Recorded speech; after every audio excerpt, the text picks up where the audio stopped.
What is up, guys? It's your boy Darth, and today I have another war recap for you. It's Schlitzes versus Kansha. They're a Japanese clan, and this is week 2 of the CWL. Well, this war, it was pretty close. Even though we won by 1 star, it came down to a few clutch attacks, and that went in our favor. One thing that was very interesting was that they were done with all of their attacks by the 3-hour mark, like 3 hours left in war, probably because of the time difference, and it was like 2 a.m. or really early in the morning whenever the war ended for them. So they came out blazing whenever whatever time it is for them in the morning, and they really brought it to us. We were pleasantly surprised that it would be such a exciting war, because like nobody really knew who this clan was, but they were pretty solid. They had a couple of 10v10s against us, and just a few raids went in our favor, and that's what gave us the victory. And our guys were pretty solid as well. They had some pretty nice bases, and we had 2 10v10s against them, one of them coming in and basically securing the war, because at the end we needed to either go perfect on dips, and then we would tie them and win by percentage, or we would if we got like with the extra 10v10, then like even if we failed a dip, then we would still be in a good spot. So that buffer really helped our guys and ease the pressure. Overall, it was a good war, and let's just get straight into the recap.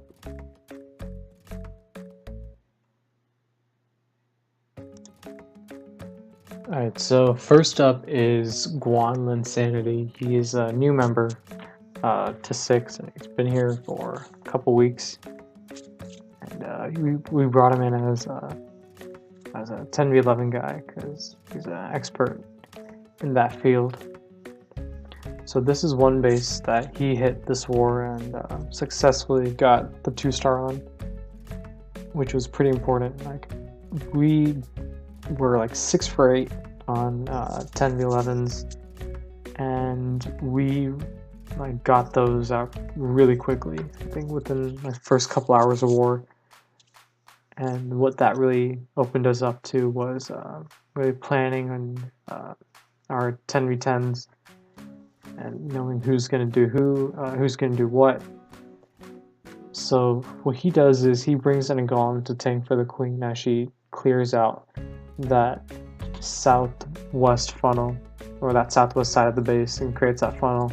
And he does the same thing on the southeast side with a couple bowlers, a golem, and a rage. So he has one golem to tank, and it's taken a lot of fire, and it basically evaporated because of that eagle. But it did its job, and he is able to heal rage and heal freeze and rage through that core section and grab the town hall while securing quite a bit of percentage. His queen didn't go in with the rest of his troops, but that actually helped him out, because she went to the outside and was able to pick up a couple extra buildings while avoiding, for the majority of the raid, that sweeper, or not, that hound, I mean. So right now he has 2 baby dragons left in his comp, and he's going to drop those on the very edges of the base to grab the extra percent. So overall, good job to Guan and him, Phoenix, and Maddy J, along with a couple others like Andrea. They're really like our core 10v11 guys. So it's nice to have them around. Moving on to the next raid. This is going down to the town of 10v10s. We have, find it one sec. Yeah, we have Carl coming in with a shattered Gobo Lalo. And what Kansha did with some of their bases, which I think wasn't the best of moves, they had like Hound CCs, or non-Hound CCs is what I meant to say. So that really weakened their base designs, because the Hound CC would prevent like these large kill squad pushes, because you wouldn't have the queen with the majority of your push. But now he's able to bring his queen and commit 2 golems and bowlers, which is pretty heavy. So he freezes the baby dragon, poisons it, rage, heal, double jump. So as you can see, he's used all his spells except for one on his kill squad. And his queen actually walked to the outside. I'm not sure if that's what he wanted, but she gets pretty nice value and creates a nice funnel for the Lalo. I'm just going to come in from 9 o'clock, approximately 9, 10. And he has 1 haste, but that's all he really needs to get into that Inferno. And he takes out the Expo, and it was a really beautiful placement. His Hound is surviving long enough to tank for the Wizard Towers, which would have done a number on his troops, on his remaining troops, if he hadn't had that Hound still up. Drops in a couple minions to help with the funnel, or can't really speak today. Not the funnel, the cleanup. So he's lucky that red air bomb popped and killed a couple minions rather than decimate his loons. That would have been pretty bad.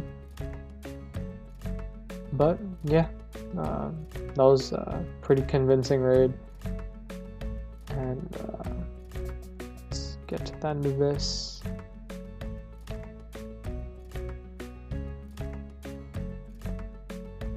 Yeah, you don't see those big kill squad pushes anymore. So this is Maddy coming in with a 10v10 bitch attack. In success, we usually try to, I at least try to stay away from these types of spammy attacks, but whatever works on the base. And if you limit yourself too much, then it will cost your clan, and you don't want that.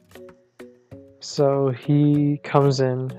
Actually, Andrea ran this plan because we saw the scout. We saw that there were a couple bombs outside, and it's like an old meta base as well. So, but the key thing that we honed in on was the fact that the Infernos were like 1 tile away from the core walls, which is not a good idea at all. You want that 2 tile buffer to prevent bowlers from skipping rocks and just direct targeting the Inferno. Because at this point in the raid, he would have been in a lot more trouble, and he would have probably had to pop queen ability a lot quicker. But because he was able to, getting tired. But because he was able to,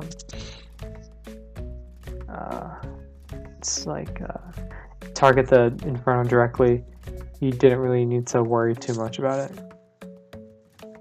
He's grabbing that last air defense, and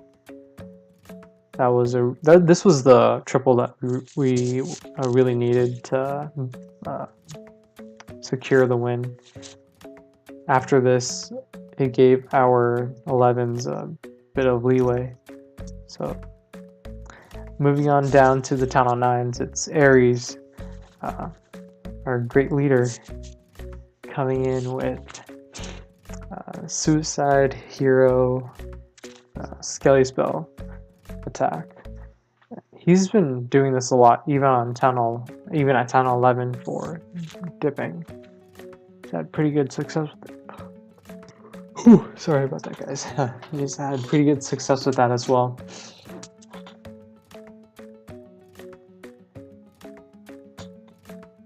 So his queen's gonna get quite a bit of value, popping that ability.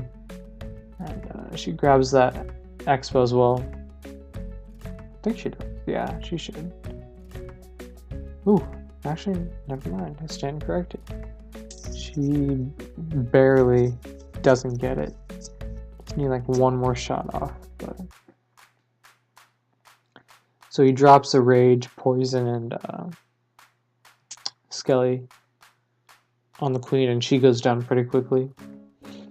Or she's gonna be going down pretty quickly. Yeah, there she is. That bomb tower is doing quite a bit on his Skelly spell, but he gets the job done, like always.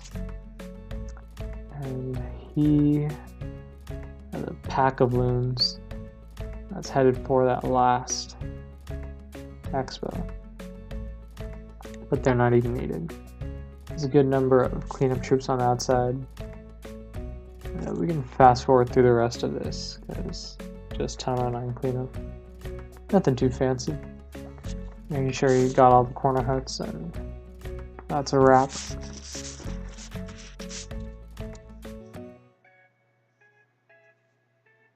Alright, next up is, let's check here. Number 26 by Sod. He's also a new guy.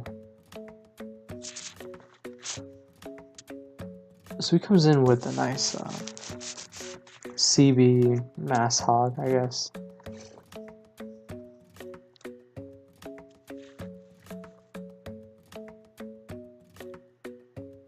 So sets a pretty wide funnel, and his golem gets pretty toasted at this point. Like, it's gone, but he's able to break in anyway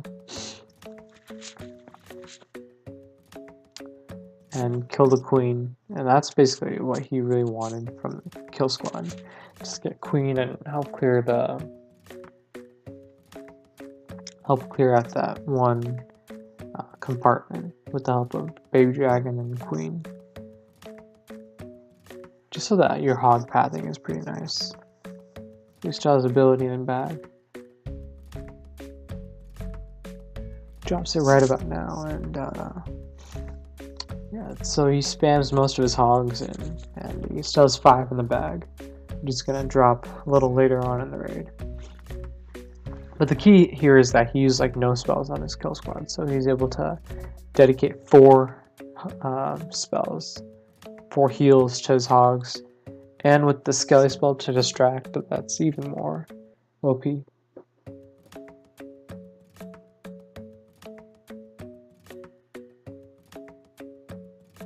At this point, there's nothing much left in the base. He runs into a giant bomb, but with the recent buff to the hogs, doesn't really need it to heal them. Like pre-update, running into one of those giant bombs would be pretty scary, but he's able to quickly take care of that. His queen's still alive, which is really nice for cleanup. She backtracks and goes back to the hut, and now is beating a wall to get to the elixir, or not the elixir, the gold mine.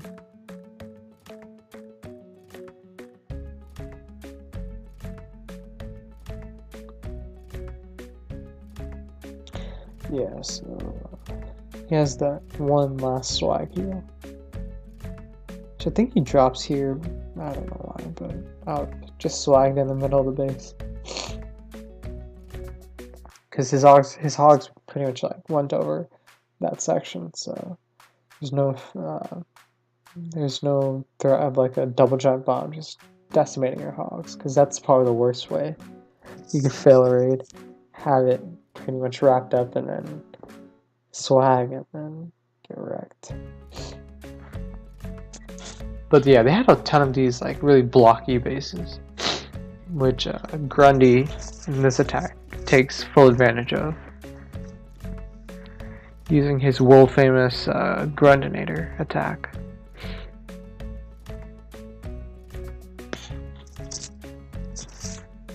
Start doing these recaps a lot earlier. I'm getting pretty tired, but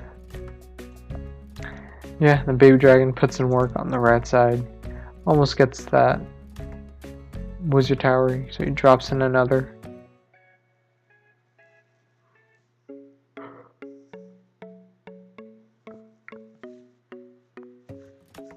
I think in this raid the queen is like stuck up on a hound for like quite a bit of the raid. So she doesn't end up going with the kill squad. She'll kind of do her own Rambo mission.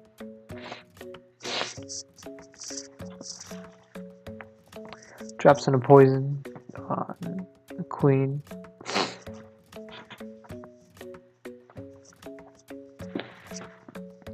While she tries to beat through a wall, and he's dropping rage after heal.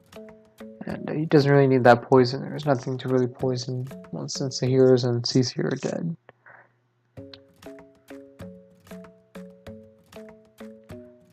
Yeah, that P.E.K.K.A and King are doing work on the base.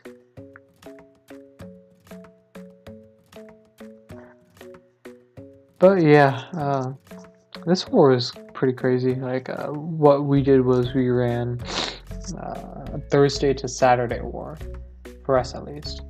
So that was like a day earlier than what we usually run, which is a Friday to Sunday war. But honestly, I think that's a lot better.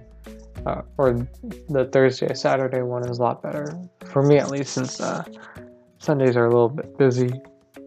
So you don't want to not put enough effort and time into these CWL matchups just because it's a Sunday.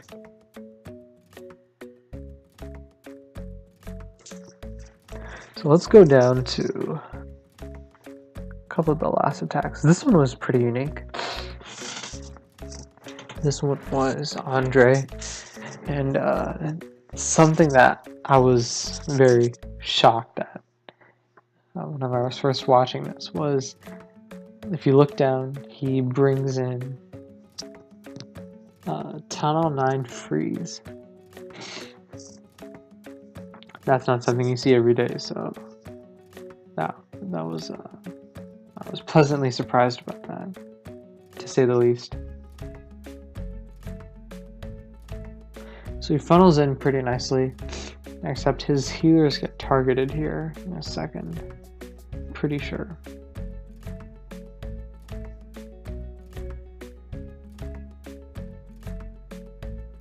He almost has a wall breaker fail, but he's able to bust open the wall because he had that extra wall breaker. So he loses a healer, which is gonna hurt him a little bit, but not too much. As you will see, his Lalo is just absolutely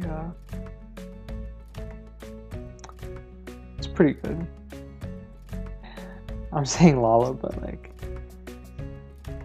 his minions are what really carry the raid. Or that's what they're like the highlight of the raid. Gosh, I don't even know what I'm saying. It's so late. But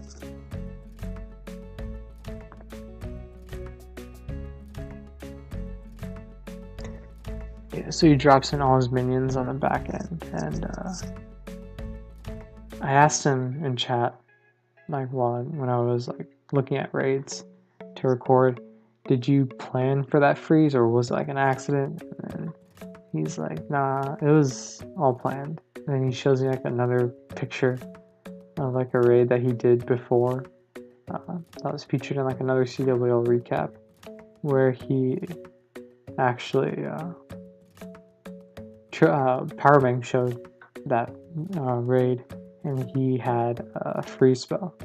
So I thought that was pretty unique. So he loses all his healers, and he has lost all but like one lava, no, one loon. But that archer was able to clutch that air defense, and the loon was able to help out with the rest of the cleanup. Else he might have actually time failed on this. But he gets the nice triple.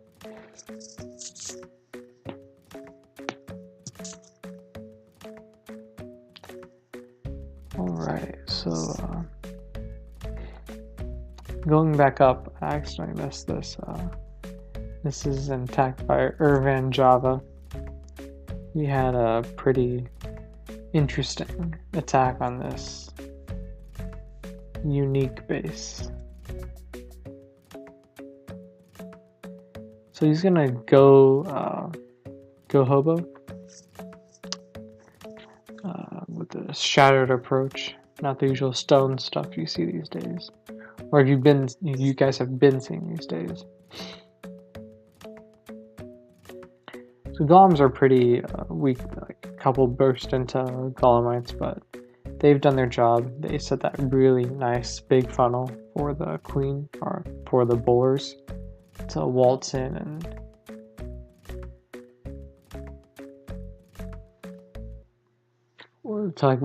take out as much of the base as they can before sending in the hogs. He has one heal for them, so it's not that the world. But that Tesla farm must have been pretty scary, especially if this was a fresh hit. I'm not exactly sure, but he has good resolve here. He knows what to do and how exactly his hogs will converge and whatnot. So it was nice to see that he kept us cool and executed his plan pretty well.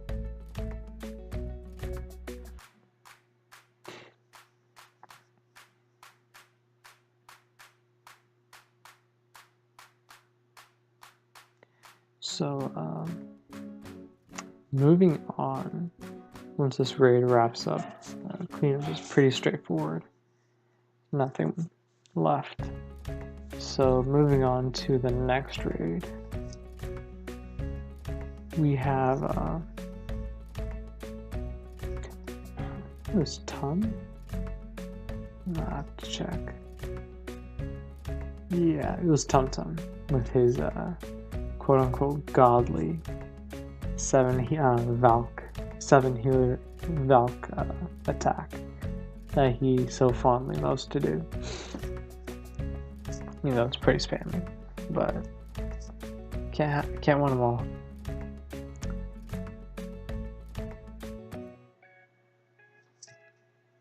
So he loses his 2 wizards, but I mean, they did their minimal jobs, and he's able to set up a nice funnel on the top with a baby dragon and healers. It's good dropping in Valks, and he pops Queen ability since she was getting under pretty heavy fire and he didn't want to waste spells on the Queen, especially in this style of attack.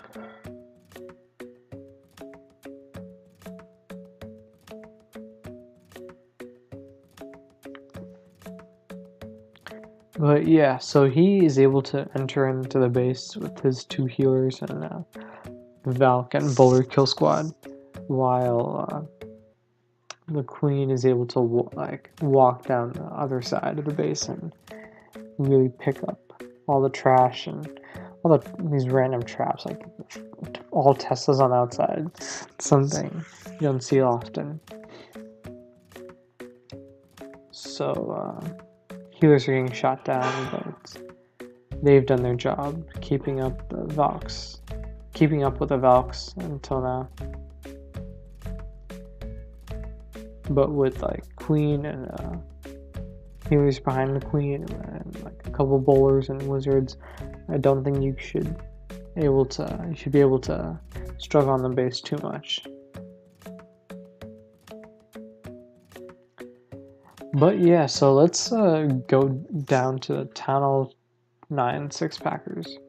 We have Grundy, we have Tum, we have Saad, Andre, and Irvin Java. Shout out to you guys, and thanks for really stepping up this war. So with that, we'll end the recap, and hope y'all have a fantastic day. Till next time. Yeah, I've been killing this shit. Yeah, I've been hard in the paint, not a single assist. Yeah, I've been flicking that wrist. Yeah, I've been cooking that shit, now they fucking with this.